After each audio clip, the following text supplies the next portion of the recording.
محترم ناظرین و سامعین، السلام علیکم ورحمۃ اللہ وبرکاتہ۔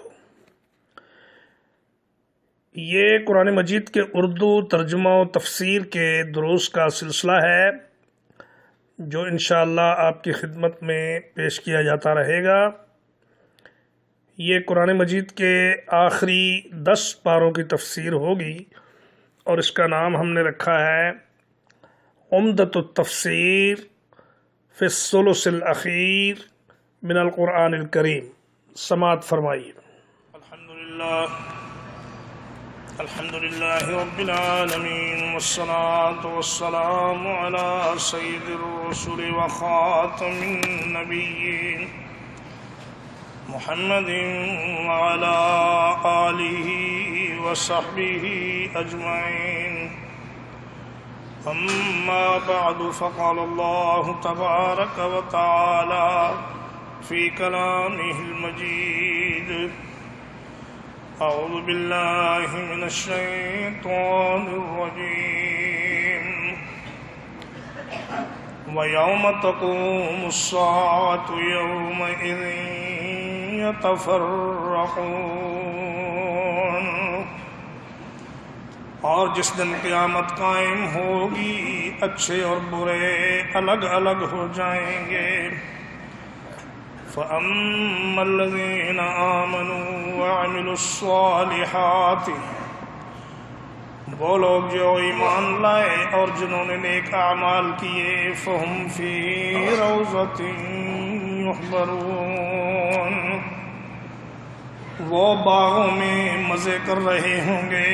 وَأَمَّا الَّذِينَ كَفَرُوا وَكَذَّبُوا بِآيَاتِنَا، اور وہ لوگ جنہوں نے کفر کیا اور ہماری آیات کو جھٹلایا، وَلِقَاءِ الْآخِرَةِ، اور آخرت کی ملاقات کا انکار کیا، فَأُولَئِكَ فِي الْعَذَابِ مُحْضَرُونَ، تو یہ لوگ عذاب میں گرفتار کر لیے جائیں گے۔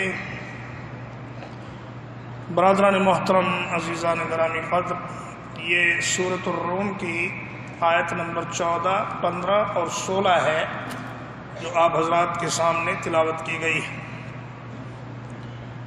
اللہ رب العزت یہ فرما رہے ہیں کہ جس دن وہ گھڑی آ جائے گی، قیامت کی گھڑی، جس دن لوگوں کو قبروں سے زندہ کر کے اٹھا لیا جائے گا، اگلے اور پچھلے سب ایک میدان میں اکٹھے کر دیے جائیں گے، تو فرمایا یومئذ یتفرقون، اس دن 2 ہی گروہ بنیں گے، ایک گروہ مسلمانوں کا، مومنوں کا، اور دوسرا گروہ کافروں کا اور مشرکوں کا۔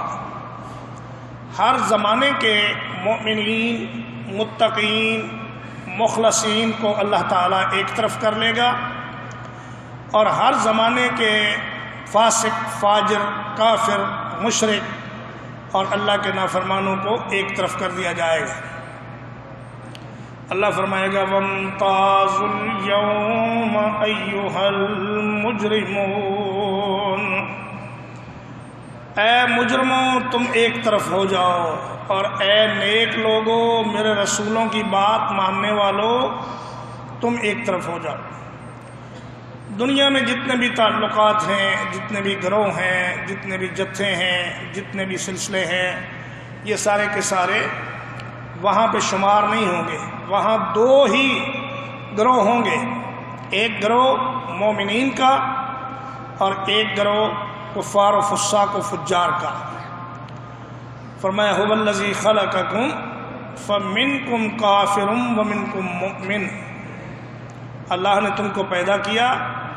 اب اس دنیا میں بھی 2 ہی قومیں آباد ہیں، ایک قوم مومنوں کی ہے اور ایک کافروں کی ہے۔ باقی جتنی بھی قومیتیں ہیں، جتنی بھی برادریاں ہیں، جتنے بھی گروہ ہیں، ان کی کوئی حیثیت نہیں۔ اصل حیثیت اور اصل گروہ اور اصل تقسیم اس بنا پر ہوگی کہ کون میرے رسولوں کے ساتھ ہے اور کون ان کا نافرمان ہے۔ تو فرمایا فَأَمَّا الَّذِينَ آمَنُوا، وہ لوگ آمنوا بقلوبہم وصدقوا ذلك بأعمالہم الصالحہ، جنہوں نے دل سے ایمان لائے اور نیک اعمال کے ساتھ اس ایمان کو ثابت کیا، اس ایمان کی تصدیق کی عملاً نیک اعمال کے ساتھ، فَهُمْ فِي رَوْضَةٍ يُحْبَرُونَ، روضہ واحد ہے اور اس کی جمع ہے روض یا ریاض یا روضات۔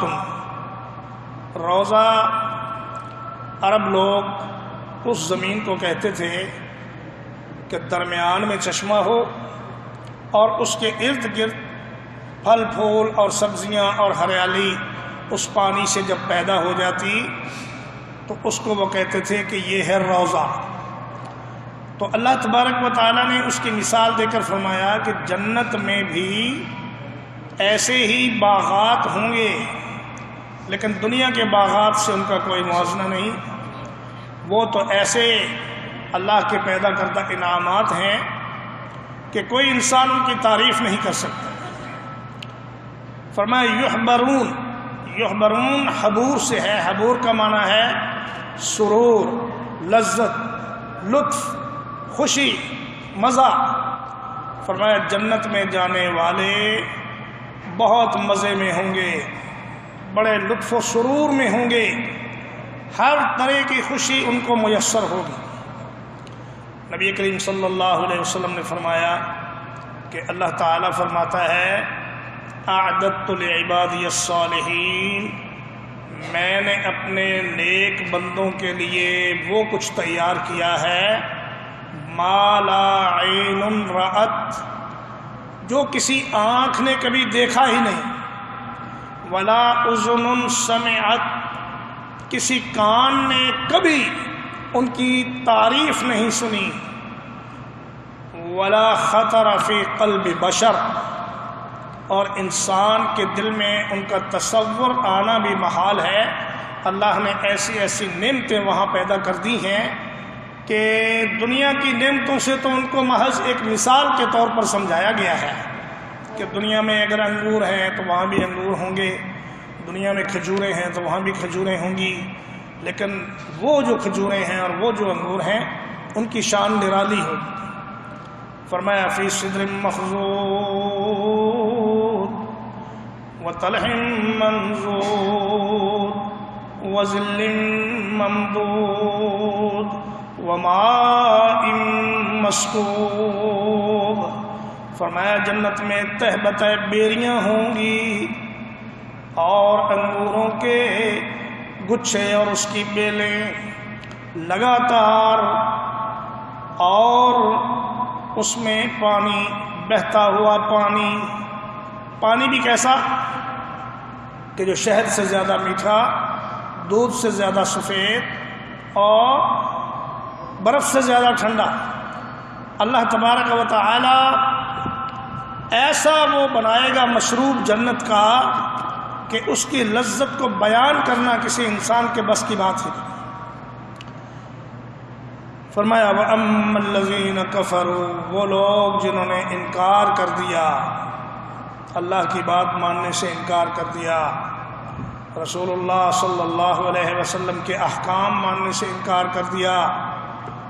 میرے بھائیوں، آج اس دنیا میں آپ کا ایک ذرہ برابر عمل بھی مقبول ہے، لیکن کل قیامت کے دن سونے کی زمین بھر کر بھی آپ دیں گے تو آپ سے قبول نہیں کی جائے گی۔ آج کی اس زندگی میں ایک ذرے کے برابر عمل بھی اللہ کی بارگاہ میں مقبول ہے، بشرطے کہ وہ نبی کریم صلی اللہ علیہ وسلم کے طریقے کے مطابق ہو اور اللہ کو راضی کرنے کے لیے ہو۔ لیکن کل قیامت کے دن آپ پوری زمین سونے کی بھر کر دینے کی پیشکش کریں گے تو اللہ تعالیٰ اس کو نامنظور فرما دیں گے۔ کیوں؟ کہ آج عمل کا دن ہے اور کل جزا کا دن ہوگا۔ نبی کریم صلی اللہ علیہ وسلم ایک قبر سے گزرے، آپ نے فرمایا اس قبر میں جو آدمی لیٹا ہوا ہے اگر اس کو 2 رکعت نماز پڑھنے کی گنجائش مل جائے تو یہ اس کے لیے دنیا و ما فیہا کے خزانوں سے بہتر ہے، لیکن اب یہ پڑھ نہیں سکتا، اس لیے کہ اس کی زندگی کا سلسلہ ختم ہو گیا، یہ قبر میں چلا گیا، اس کا نامہ اعمال بند کر دیا گیا، اور اب کوئی بھی نیک عمل کرنا اس کے بس میں نہیں ہے۔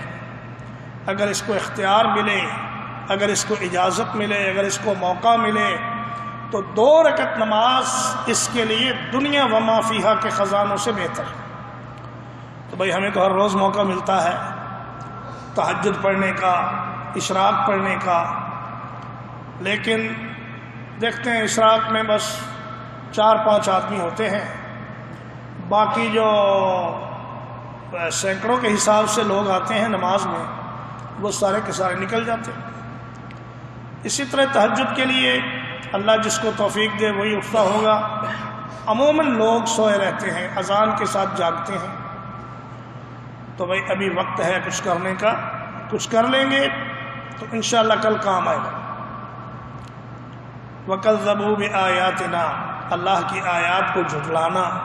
اللہ نے کہا بے نماز جہنم میں جائیں گے، کہتے ہیں نہیں جی نہیں کچھ نہیں ہوگا، یہ ایسے ہی مولویوں کی باتیں ہیں۔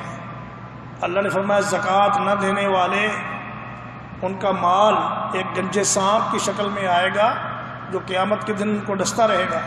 یہ کہتے ہیں نہیں نہیں کچھ نہیں ہوگا، اللہ بڑا غفور الرحیم ہے، زکوٰۃ نہ بھی دیں گے تو چلے گا، کوئی بات نہیں۔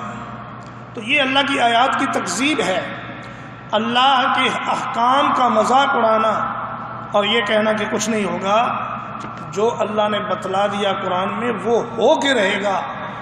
اِنَّهُ لَقَوْلٌ فَصْلٌ وَمَا هُوَ بِالْهَزْلِ، یہ قول فیصل ہے قرآن مجید، یہ کوئی کھیل تماشے کی کتاب نہیں ہے۔ فرمایا جو اس میں لکھا ہوا ہے وہ ہو کر رہے گا۔